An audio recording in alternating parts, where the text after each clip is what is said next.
Hi there, welcome to Spotlight on Sport, the new podcast from Scottish Women in Sport. My name is Maureen McGonigal and I'm the founder of Swiss, which is a charity with a vision for a world where women and girls have equal and fair opportunities. Spotlight on Sport will bring you interviews with some of Scotland's best loved sporting stars, as well as the many others, including our male allies, that we rely on from grassroots to elite to ensure sport in Scotland is for everyone. You can find us wherever you get your podcasts, and we will also post on our YouTube channel, so please sign up to ensure you don't miss an episode. It's now over to Emily Devine, a member of the Swiss Digital Committee and currently a PhD student at UWS studying the menstrual cycle, as well as delivering talks, workshops on hormones in relation to sport and performance. Emily is your host for these podcasts. Sit back and enjoy Spotlight on Sport. Welcome to the first episode of the Spotlight in Sport podcast for Scottish Women in Sport. I'm Emily Devine, I'm part of the Digital Committee for Swiss, and for our first guest on the podcast we have Shelley Kerr MBE. So I'll let you introduce yourself, Shelley. Hello, my name's Shelley Kerr and I'm the former women's national team coach, Scottish national team coach, and currently work for Hearts as a technical development manager in the men's game. Wonderful. And on that, I'm just going to dive right in to what it is that you're doing now. Quite recently, you got appointed as Hearts men's side technical development manager. Quite a big appointment for the first female being appointed into a role like this. What is your first impressions of the job been since you've been in since November last year?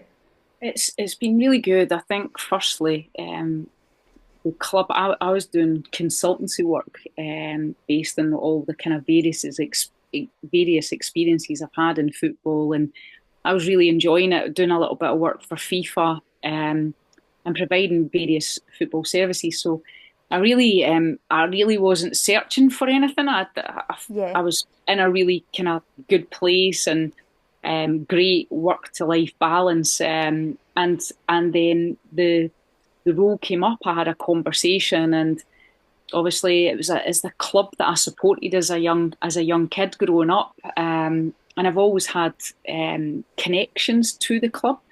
And then when the role was presented to me, it was a no-brainer, to be honest. I think it's twofold, the role itself, whereby I'm supporting the B team, the men's B team at this moment in time, but there's a bigger piece around the Hearts way and a strategic approach, putting in a framework to support the best young players and high potential players coming out the academy, and basically trying to get more players in the first team. But it's providing that whole holistic support to the players' development, which I'm really passionate about. So the role itself is very intriguing, and so far I'm really enjoying it.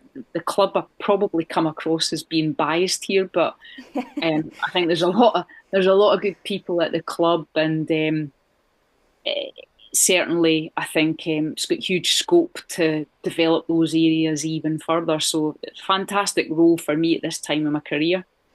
Absolutely. And so stepping into this new role, it's something that maybe kind of felt quite natural to you, especially maybe with your work with the FA and the This Is How We Play campaign. I know you had quite a large influence on that on the women's game as well. Do you think you bring something different than maybe has been seen before, especially as a woman in sport as well, coming into a position in the male side? Do you think that there's kind of something that you can maybe offer that maybe hasn't been there before? I think that firstly, the role is a new role, so there wasn't anyone previously in that role. But I probably don't look at it from a gender perspective. I look at it more on a kind of like experience and skill based, and I'm sure that there would be lots of people that could bring different things to a role. But I think that I have had different experiences as a coach, as a manager, because they're two different skill sets in my opinion. Yeah. But also working in different areas of the game, in a national, an international space, also in a club space, working for different national associations, and I think working across the boys and men's game as well as the girls and women's game. So you have a whole host of like experiences, and also experiences that have been quite challenging as well. It's not that your journey has been smooth. There's been difficult times and different challenges in all of those positions. So I also I always reflect back on my journey, and that one of the biggest influences in my journey has been working in a factory. Yeah. I worked for a Japanese company called Mitsubishi Electric, and Yep. I left school and I went into like the electronics industry, and it was very fast paced, and it was similar to Yep. football, albeit at the time I probably didn't realise how much it would help me later on. So I think when you work and you work for a different business, it's different business. Yeah. I think you develop different skill sets as well. So I think all of those things have equipped me now to give something back with all the experiences that you've gained in different environments. So hopefully, I can put that to good use, and let players reach their potential, but put in processes in place that will help the club, develop players for the first team, for example, and leave it in a better place than when you start. So, but yeah, really, really positive so far. And I think that in my head, having a passion for football, but also about developing people, then this role really fits well. And as I say, your experiences, when you get to my age, you have a lot of different experiences, and if you can pass them on, then I think you're going in the right direction. Absolutely. So some of the experiences that you've had, you've kind of touched on the differing ones between being a manager and a coach. So one of the other areas where you have broken down barriers, especially in Scottish football, was being the manager for Stirling University in the Lowland League as well. As you've kind of said, maybe it's not actually as much of a gender power dynamic as we maybe think is in football, but kind of your experiences of being a manager of that team and what that was like, and maybe is that something that you'd bring to your new role now? I think when I flip back, so when I was appointed at Stirling University, it's been more than 10 years ago. Yeah. So I think things have changed. When I was initially appointed, and bearing in mind, Stirling University were plying their trade in like the sixth tier or the fifth tier of Scottish football. So it's I think there was a big thing at the time because there wasn't any female coaches or managers working at that level. Yeah. For me, it was probably a little bit of a distraction and more noise than it should have been, because I just seen it as I applied for a job. I felt I was qualified to do the job, and then I just wanted to when I was appointed, I just wanted to try and put my all and all my experience into being good at the job and helping the players. There was a lot of media attention around it at the time, and again for me, I was a surprise, probably because I just thought I'd went for an interview and was successful in the interview, and here's me having experiences of playing and working at club and obviously with under-19s previously as well with Scotland. Yep. Felt I had that skill set, so I didn't understand why there was so much kind of media attention around it. And I think ultimately in that role, all that I was focusing on was making sure that I could get the team in a good place, but also results. You're always looking at the outcomes in football. Well, most people are. So I was conscious of, at the back of my mind, thinking I want to help these players. I want to help the university. I want to support the programme because it was a high performance programme with scholar athletes. But gnawing away in the back of your mind is like, if you don't get results, then people might start to say, well, this is maybe, the wrong appointment. Now, people will have their opinions about that. So for me, I was just trying to concentrate on doing the best job I could.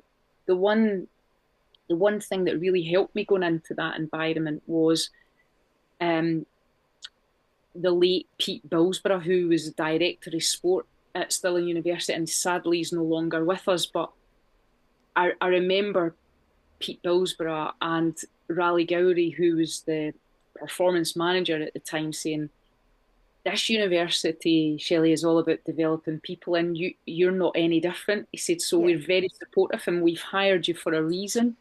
And then you have our support. So I always felt when I started the role, I had the support and the backing from the people that had hired me. And it's amazing how that makes you feel. It really makes you feel confident that you're going to have like time to put things in place, to come up with kind of strategic plan and how you want to develop the programme. And they were very supportive, and that helped me no end. And do you know, the experience in general, I would say, was very positive. I know that might not be for everyone, but for me, I had a lot of good male allies that helped me, and are mentors still to this day. So it worked really well for me. And as I say, I was surrounded by people that were very supportive.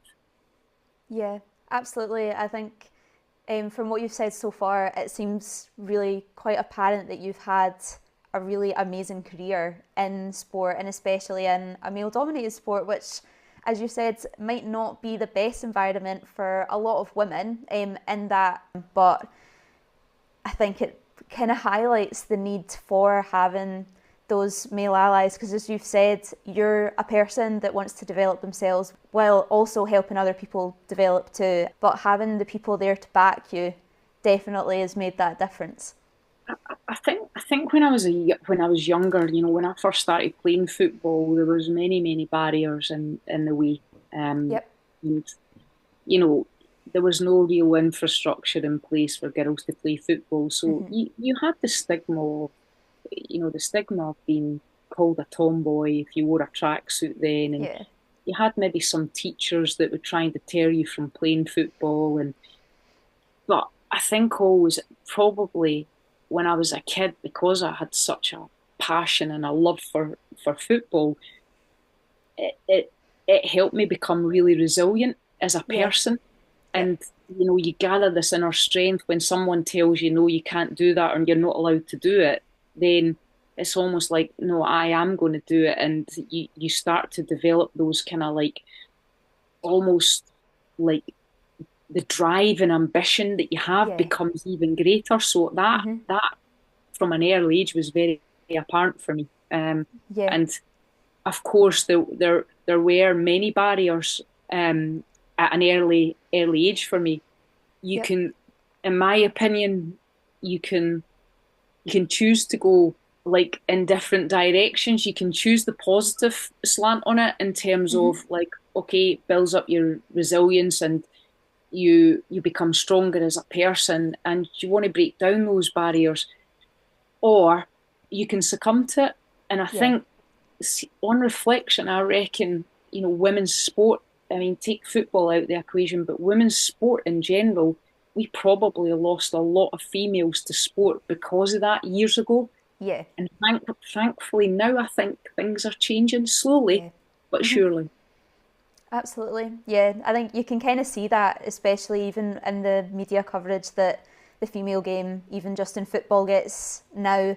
A lot of the time, you wouldn't have even had TV coverage to be able to sit on your evening and watch a women's football game easily without having to kind of go and hunt for it. So absolutely, it's definitely the times are changing.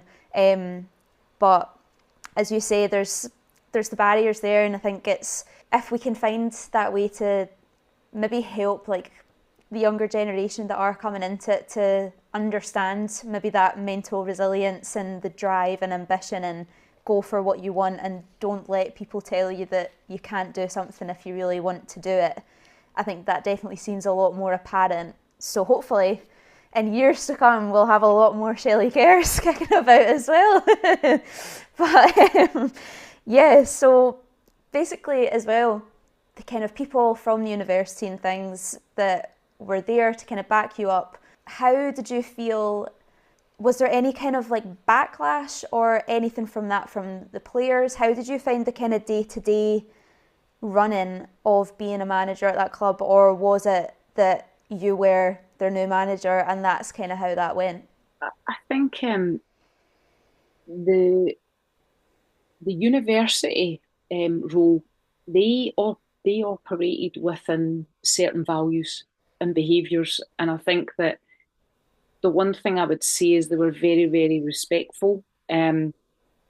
But I think that was part of the culture that was created in that environment, yeah, being a high performance athlete. And the majority were on scholarship programs. So still in uni, for example, had tennis scholar athletes, they had swimming scholar athletes, you know, they did Olympic athletes, yeah, you know, very successful ones. They had scholar athletes in golf, tennis, etc. So the footballers were part of that. And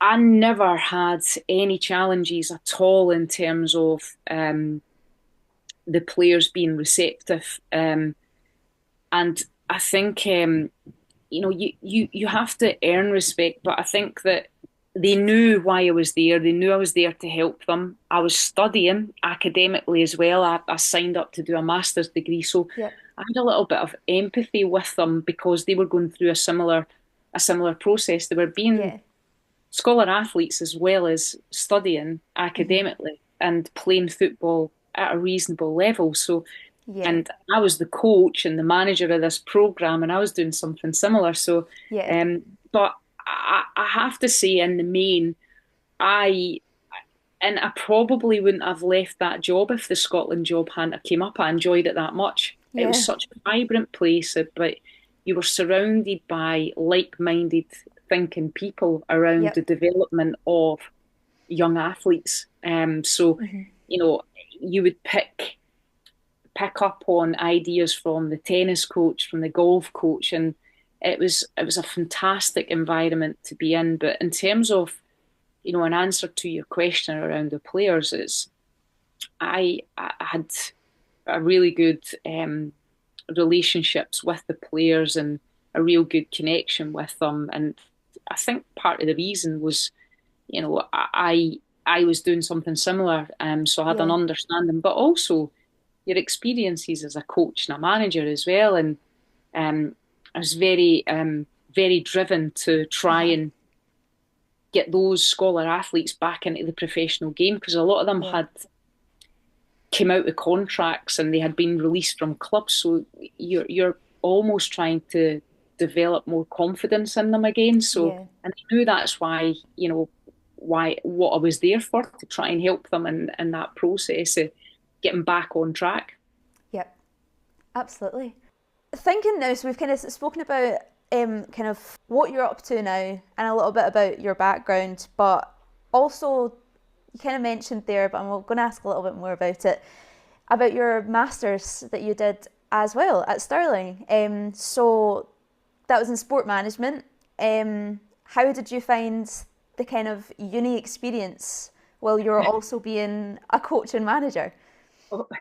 Well, I didn't do Freshers Week, that's for sure. I was a wee Yeah, bit too old for that, but um, I loved it. And I think I left school, and I left school with no qualifications. So it was a long time coming for me yeah, academically, and the rationale behind wanting to go to university was that I found myself, obviously coming from a practical background, I sometimes found it really challenging to relate to and align to the theoretical side of sport.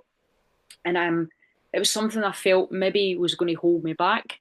So I was always trying to upskill, and I had went through the coach education pathway in football, so for coaching qualifications and all the way right up to pro license. So for me, this was the next thing. How could I align the practical side of sport to the theoretical side? So I looked into the course, and I have to say it's one of my biggest achievements actually getting through university and Absolutely, yeah. having not done an undergrad to go right in to do a master's. It Yeah. was extremely challenging. Hmm. Um, I chose to do it over 2 years, part time. So I was in lectures, etc., and obviously managing the team as well, and managing coaching and the program itself. So it was a real challenge, but it totally took me out my comfort zone. It was exactly what I needed at that Yeah. particular time in my career. And some of the modules on the course just really really helped me. You go in a module finance. There was research methods, which you need in sport to be Yeah. a step ahead and stay ahead of the curve. So there's lots of modules in there, in terms of planning and organising that really helped me piece things together. So yeah, it was a struggle to get through it. A real challenge. I found it so difficult and Yeah. challenging. But again, that kind of inner strength that you have to say, look, you need to stay focused and try and plan accordingly to get through this. And I found it really, really rewarding, but not in the sense of getting the degree. It's actually what I learned from it. Yeah. And how did you find then with the other coaches and everyone that is available at Stirling, because it is such a massive sports uni in Scotland, how did you find observing and chatting to other coaches, and did that maybe help your coaching style? Did you feel like that influenced you like going forward in your career? Yeah, absolutely. I mean, I was fascinated because I hadn't really studied other coaches before, apart from in football. So, you know, I, the football program started. We trained like early 7:30, but actually, when we arrived for training, the other sports were already finishing. So swimmers were in early, the tennis, tennis players, and also um, the golfers as well. So, and a lot of individual sports, which is Yep. different from obviously football being a team sport. But um, I found it really fascinating just picking their brains about, because a lot of the individual sports you have to have like the psychology in individual sports is massive. Yeah. So, but on top of that, the repetition of developing technique, it's really really fascinating. In terms of how like the tennis coach, for example, worked, and also golf, breaking down the technique and being really specific on the details. So it was extremely fascinating and really helpful, and also really good sports psychology department as well. I worked Yep. with Dr. John Mathers. Yep. So John Mathers was fantastic, a really good mentor for me, and helped me put like a strategy in place, a psychology strategy in place for the players, which was magnificent. So yeah, lots of good things, real positive examples of how the university developed me, but helped me develop others. If that makes sense. Yeah. No, absolutely. And it sounds like it's a kind of ad hoc, multidisciplinary team sort of environment within the university as well, kind of pulling from all the different areas, different sports. So let's think about this in a kind of more broad sense then. So from Stirling Uni, also being at Arsenal Ladies, and then also going to the Scotland Women's National Team, how did those experiences differ? Do you have a favourite out of them, or did they all bring their own thing with them? I think they all bring different aspects to your own journey and how you see that personally. Obviously, Arsenal was fantastic at the time for me because I'd been working with the women's under 19s, and it was the next step for me. Um, so great experience, obviously moving, relocating to London, working with some fantastic, I mean, world class players in the women's game.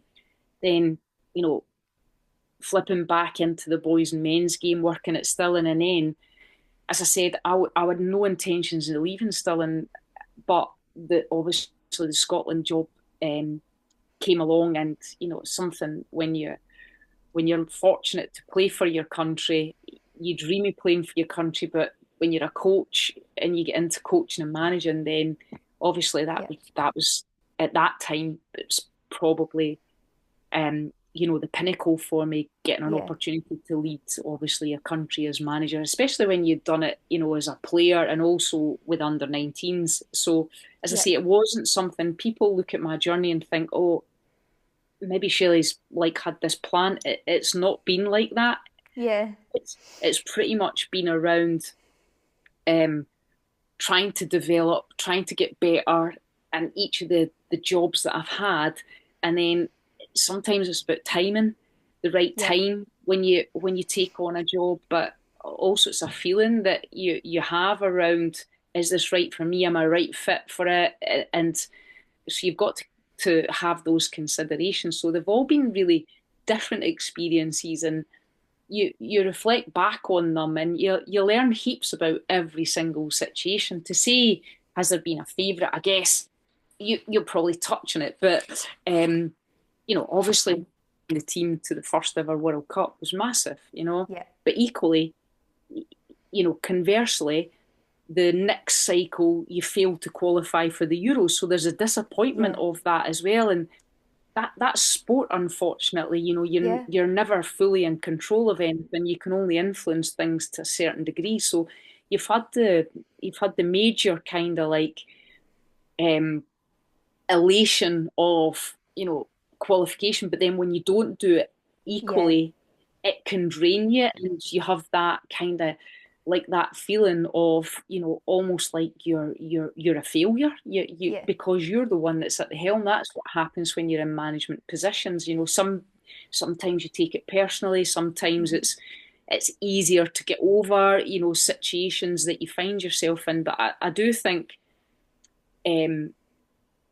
when you mature in life and you've had all those different exposure to those experiences, then it does put, it helps you put things into perspective at times. Yeah, absolutely. And obviously getting the women's team to their first ever World Cup, absolutely unreal, amazing. But the question that I do want to ask is, how did you cope with not qualifying for the Euros after that? How, as a manager with the teammates, but also as yourself, maybe? I think a lot of the time we focus a lot on sports, massive positive achievements that we get, and those are the kind of parts that we look to, but equally at the same time, a lot of the time if we look at how we deal with the kind of not so sunshine and rainbow parts, that's actually how we maybe develop and grow more. So how did you find that experience with the team and with yourself?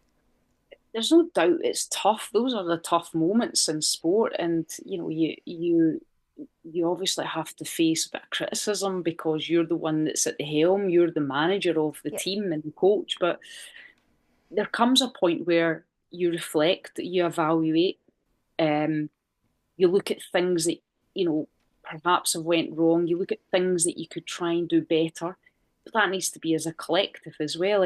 But eventually you have to try and then move on, and you have to put it in a box. The key for me is that when you feel as an individual, I don't like using the word failure, but a lot of people use it. But if you're not successful, you have to try and dissect it and come up with some solutions. I like to think of myself as I try and problem solve, and I try and come up with answers. You can't always have the answers. That's the unfortunate thing in sport. But that there's certainly a big reflection piece, and I think most managers do that. You'll reflect and you'll critique. I think I'm my own biggest critic.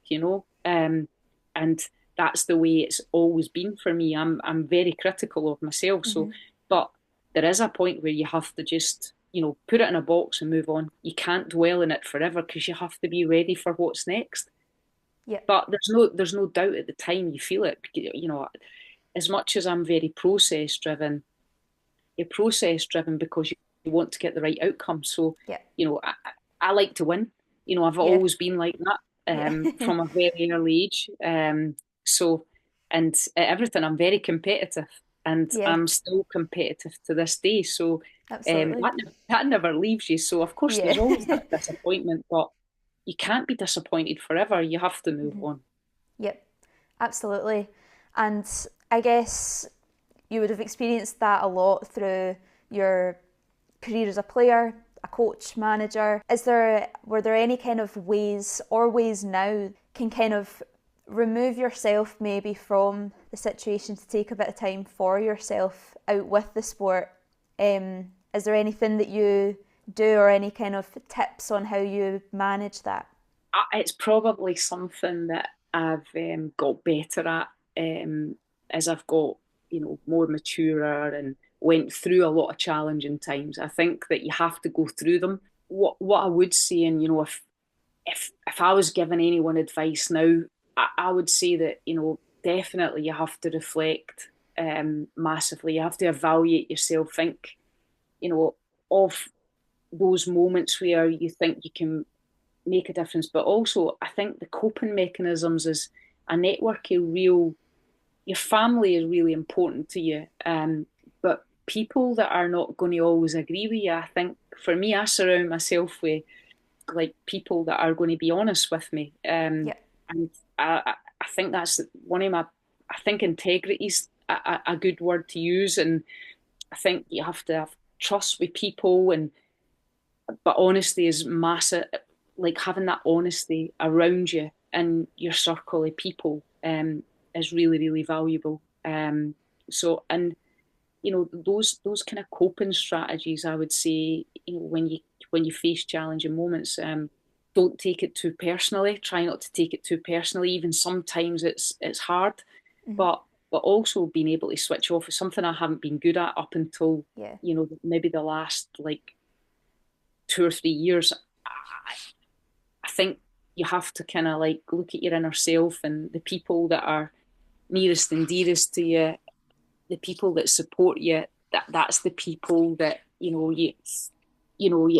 when you come in your front door at night or come home. That's the people that are so like they're your circle of people. But then out with that, you've got close people around you, but don't take it too personally. I took up golf, a different sport, because Yep. it's not my sport, so I don't get too frustrated with it. And I find that I can switch off. I also like walking the dog. Just getting time on your own away from that kind of the nature of football and it being very much for a lot of people a results driven kind of industry. So Mm-hmm. finding those ways to try and help, I think, is, and I have to say, I wouldn't have been able to give anyone advice on that a few years back because Yeah. it was relentless for me, and probably it it can tear you apart at times because Yeah. that's your only focus, and it's not something that I wouldn't like to go back to that person again. So Mm-hmm. it's something I've certainly learned to get better at. Yeah, absolutely. And it is one of those things that takes time and trial and error to know what works for you. And once you've kind of got that, things are a lot easier. But getting to that point, it can definitely be stressful and infuriating. So absolutely, I can imagine through your career as well that it's felt a bit like that. I think when you're a player, when I was a player, I mean, really passionate about winning. I was, the position that I played, had that controlled Yeah. aggression. But yeah, I was devastated that if I didn't win a game. But you can control what you do yourself. When you're a manager and a coach is slightly different, Mm-hmm. because there's a whole host of people involved in it. But when you're a player, although you're playing in a team, you're the only one that can control what you do as an individual. So Yeah. it's slightly different. And then you go on to another game, whereas a coach and a manager, you sometimes take the whole world on your shoulders, Yeah. which isn't great. Yeah. We've gone over more of your career at the moment, but realistically, your career started for you when you were a player. And from the Scottish clubs, also need to mention the fact that you played for Hibernian but are a Hearts fan as well. Surely that in the family home didn't go down too well. But how was your experience of a player then compared to your experience now as a kind of manager and coach? Obviously it's night and day, in terms of resource and investment now. But I mean, probably a question I get asked quite a lot is, would you like to be a player now in this Yeah, modern era and, where the game is at now? And I don't know if I would. I think it's just life, isn't it? It's like you were born in a certain yeah, era, and I really enjoyed my time as a player, and I'm not in any way, shape, or form envious of what the players have got access to now. I think it's brilliant. yeah, What I reflect back and I look at is that the players before me helped me, yeah, and hopefully that continues in the same vein for the players that are coming through now. That they remember, you know, the players of the past, because they've hmm, all played a small part in getting the game to where it absolutely. is now. So Yeah, yeah, it'd be easy to say, oh yeah, I would, if I was playing now, I would, I'd be in a professional environment. But I had my time as a player, yeah, and I thoroughly enjoyed it. I was lucky and fortunate to play for my country, and I wouldn't change any of it. It's the best feeling ever. yeah. So from when you were a player to now, we've obviously can see there's been massive changes in the women's game with more professional contracts, higher competitive leagues, higher competitive in just matches in general. Um, Also, a lot more kind of research going into the women's game as well. There's kind of been a bit of talk, maybe more recently, around the differences between Scottish women's football and English women's football, and kind of how those differences still are quite large, and maybe some speculation around some of Scotland's top teams actually playing in leagues down south for more of a competitive opportunity for them, but maybe lessening the competitive opportunities up in Scotland. Kind of what are your thoughts on that? Well, that's a difficult question, isn't it? Yeah, Sorry. I think what I would say is, like, you have to look at, obviously, the resource and investment that's went in down south, in Yeah. England, and that's been for many, many years. Hmm. So they're in a really healthy position right now in terms of the new company, in terms of the WSL. So it's came Yeah. away from the Football Association, the English Football Association, Hmm. and the professionalisation of the game down there is has been fantastic. And Scotland, obviously, geographically, we don't have, across the country, we don't have the same depth of Yeah. talent and pool of players. And it's a smaller country with less investment. And, I sound as if I'm kind of like going to make excuses here, but I think that there'll always be disparity there between Yeah. Scotland and England. And I don't think it's any different from what it's like in the men's game. Hmm. So if you look historically, if players are doing well in the men's game in Scotland, Yeah. they will get recruited for the top teams in England. Yeah. And that's similar to Scotland. How do we bridge the gap is the key question. But Yeah. I do think there's been some progress in terms of, like, the TV deals, the broadcasting deals, for Yeah. example. So it's more visible. We are now at a stage where, there's more and more players coming from like different countries to come and play in Scotland. You know, Yeah. some would argue that is that good for the Scottish game, because maybe it stunts the growth of our best Hmm. young players and it limits them to playing time, less playing time.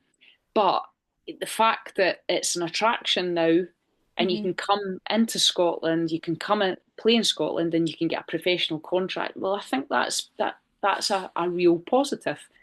So I think we just need to continue. There needs to be more investment in the game in Scotland, but will it be able to compete with England? Probably the answer is no. Yeah. It's maybe something that gets spoken about a lot, especially in the kind of scope of UK sport. I think you could probably see similarities in a lot of different sports between the two countries and the amount of investment that goes into it. And I guess you kind of touched on it there maybe a little bit, but do you maybe think, as well as obviously being able to offer professional contracts within such a small country but at a really high level is obviously amazing. It's a really good step forward.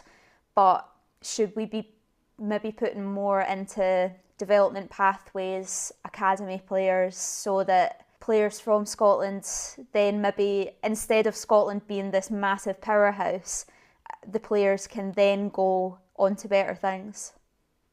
I've always, probably for the last, I don't know how many years, 15 to 20 years, um, I've spoke about the need to really invest in the youth side of the game in Scotland. And it's very difficult when you have limited resource because ultimately everything revolves around, like, obviously top level. And if you're talking for sake around, if you're talking about in the club space, it's first team football, and then Yeah. in an international stage, it's the women's senior team, for example. So it's it's very difficult, but for me, it's that return on investment. Now, I think there's more remuneration going to come into the women's game. So Yeah. when you develop a player in your academy, for example, or at your club, there's going to be remuneration, whereas previously, that wasn't the case. Mm-hmm. So I think what it will do now is it will encourage clubs to invest more in the youth side of the game. Yeah. And it should be the same, on an international stage as well. The investment needs to go into developing young players. For me, developing young players, you need to capture that at a certain age. And if you Yeah. don't, then you don't have that talent pool and the high potential players and the Yeah. critical mass of players that are coming through. Then you don't have a competitive environment, and it all works hand in hand. So Yeah. I absolutely do think that's one of the real kind of areas that again, I think there needs to be more investment so that we can focus on the youth side of the game, make the games competitive, more games, more match minutes for the young players, and give them the best opportunity so that we are creating a competitive environment. So definitely more investment needed in the youth side of the game across the club level and international level. Kind of on that, in line with maybe the women's game, in your experience of player, coach, manager, kind of working your way up those positions, when we're obviously speak about trying to get more women and girls involved in the game, involved in sport in general, but then I guess if we look at football specifically as well, we see maybe an increase in injuries, specifically ACL injuries, from like upping the consistency of their matches, training, games and things. How important do you think it is that while we have investment into kind of getting people involved at a competitive, into a professional environment, how important is it to have the physios, the sports psychs, the kind of multidisciplinary team surrounding that? Yeah, I mean, the the MDT team, so the multidisciplinary team, is critical because when you're increasing the amount of training and that professionalisation, for me the wraparound support is a real that's integral to the development of the young players, Yeah. especially, yeah, all players, but especially the young players where you're going through your teenage years, but then you're going into potentially a professional environment. So the wraparound support, the psychology side of it, the medical provision that you have, creating the best environment, but taking that holistic approach to the development is massive. So yeah, I mean, there's one thing looking at financial resource, and I think we get caught up on looking at the pound signs rather than Yeah, actually. There's this part as well for me that's more important than that, and it's human resource. So yep, it's getting the right people in and creating yeah. the right environment. Perfect. I've just got some last questions for you. Not any difficult questions, don't worry.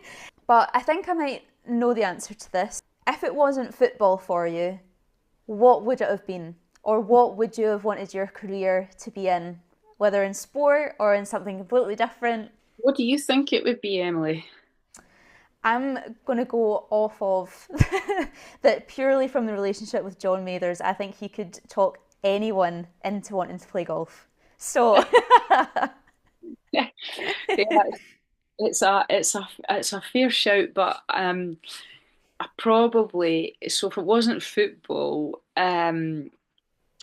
see, I'm thinking more around like if I was thinking about career wise, then I actually wanted to when I was a kid, I wanted to be a police officer. okay, yeah, So career wise, I wanted to join the police. yep, In the last kind of like 10 years, I've always been fascinated by law and lawyers. yep, Um, but in terms of another sport, yeah, probably be golf or tennis. okay. Yeah, golf or tennis. I find that quite interesting as well. So, coming from obviously being in such a team sport environment, both of the sports as well being a lot more individual. Is that something that's maybe changed just over your career or just purely wanting to do something different? Well, I'm always fascinated by individual athletes because you need to be at the top of your game Yep, all the time. You're not yeah, relying on anyone else, and I think the top like athletes, top golfers, top tennis players, it's just absolutely when you watch them live, it's absolutely amazing. Like, kudos to them because I find myself watching other sports and I'm totally like I totally zone into the technique and how good they are. yeah, So and when you look at golf, for example, you watch tour golf and like it's not the same people that win all the time. It's so yeah. competitive, but there's so many talented golfers out there, male and female golfers, and it's the same, with tennis as well. Just yeah, very skillful people, and yeah.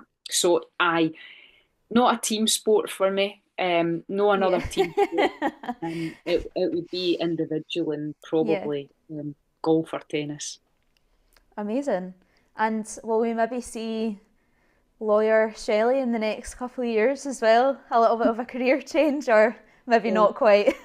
oh, I think that career's gone, but Yeah. it's always something that I reflect back on.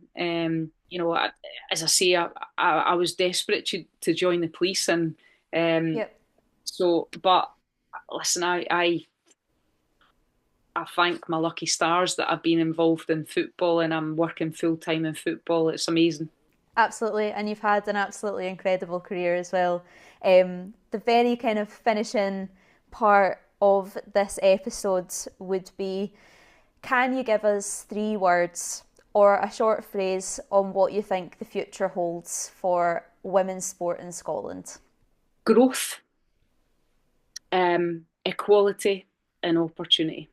There you go. Amazing. Perfect. Perfect 3 words to end on as well. Thank you so much, Shelley. It has been a pleasure to talk to you, and I'm sure everyone listening as well is going to find that enlightening as well as also offering some really great advice and delving into your career in just that little bit more detail, which has been amazing. So thank you so much. Thank you. It's been great to chat.